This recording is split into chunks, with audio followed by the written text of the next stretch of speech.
have our first lead change, and Jack Baldwin, who started from the pole, lost it going in the race to the first turn, is now back on top. Sharp now runs second, and racing third, and a solid third it is Greg Pickett.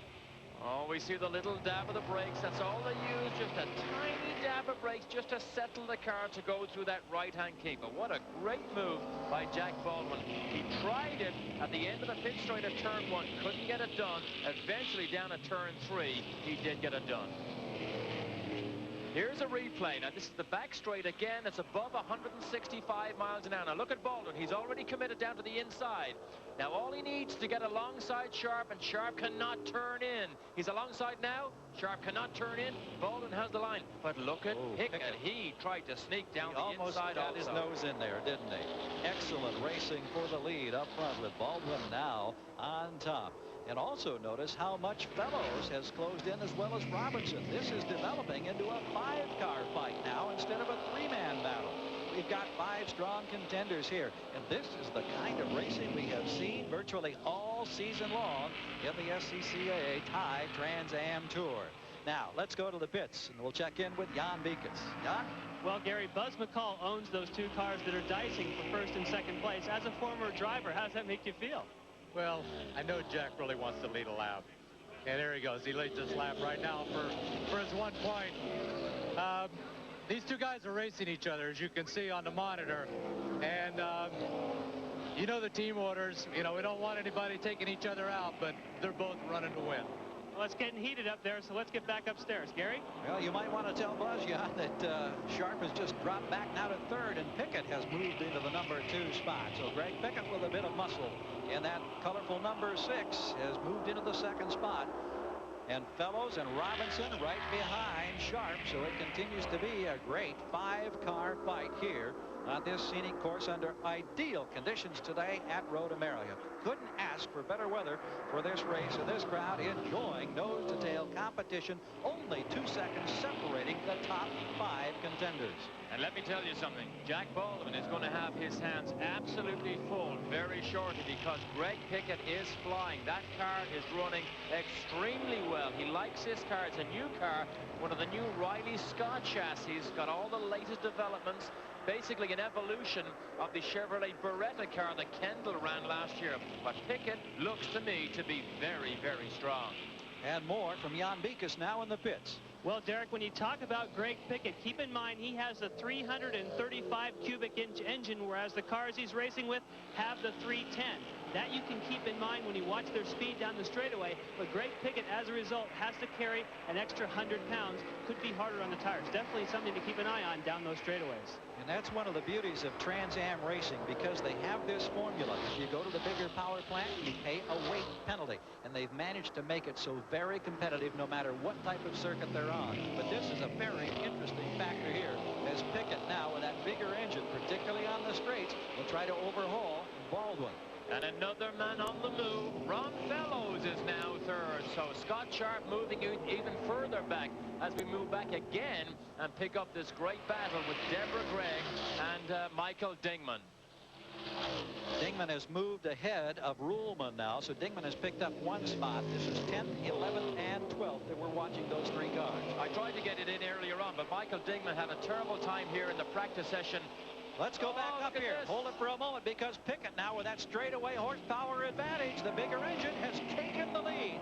The man who won here 14 years ago in 1978, who last won on the Trans Am Tour in 1989 in Detroit, has the lead now at Road America. So he is our 3rd different leader of the day. The battle continues. Fellows is running a stout 3rd. Sharp has been shuttled back to 4th. We've got a dandy going here at Man on the Move. The battle back in the back. He muscled his way past Ruhlman and now past Deborah Gregg. Ruhlman also slides through as Gregg now drops back 2 positions. Derek, you were trying to tell us about Michael Dingman and what happened to him earlier. But there is so much going on here, it's hard to get it in. But we saw Dingman actually did hit Deborah Gregg at the kink. That's what happened last Thursday. Dingman went off the road of the kink, got backwards, was in the middle of the road, and Deborah Gregg came around and absolutely plowed into the car, caused a lot of trouble, a lot of hard work for the mechanics. But Dingman was okay, and we can see now he's actually running very, very well. He has moved up into the 10th position, stretching it out a bit. Let's go back now and check on our leaders up front. Let's see how things are rolling. Well, this is still Dingman for the moment here. Our leader is Greg Pickett. Pickett moved past Baldwin just prior to the last break. Now we've got a car that is Philip Bartel, who has made a move off course, the Milwaukee driver on a Mustang. He hit the wall in a practice session yesterday.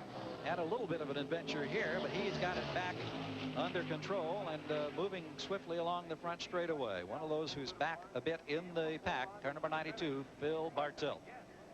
Now we get back to our leaders. Let's take a look here as we see them sweeping in position.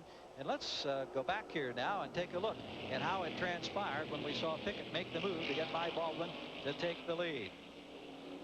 Here's the replay. Now look what happens here. Remember, Pickett is in a heavier car, but it's still better under braking. Now look, he goes inside Baldwin. Baldwin can do nothing except give Greg Pickett the line.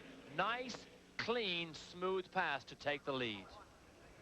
Has about 25 more cubic inches roughly than the power plant that's being used by Baldwin. He carries the extra 100 pounds of weight as a result, but he made it pay off as he grabbed the lead. Under new rules in the SCCA, data acquisition systems are now a part of many of these Trans Am cars, and Jan Beekes has more in this track fact.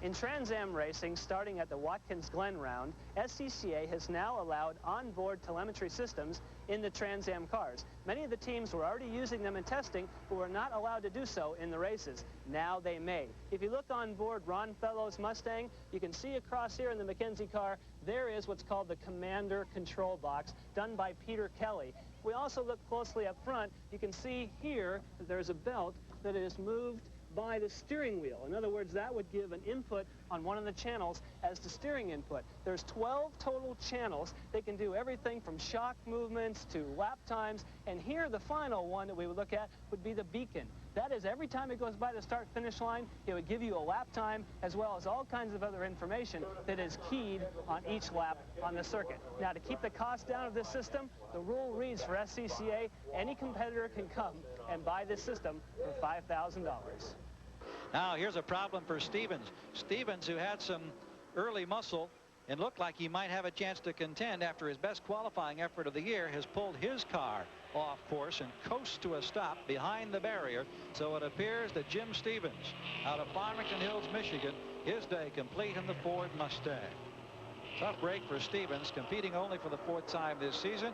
It made a very strong showing, but his day is over. Meanwhile, we've got this nose-to-tail freight train going here. 5 cars continuing to show the way at Road America at Elkhart Lake.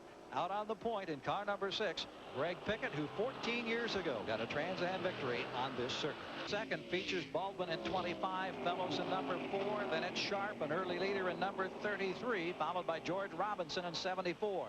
Those 5 have opened up just a bit of daylight, but nobody is dominating the action. Ron Fellows has been a strong contender in the early going.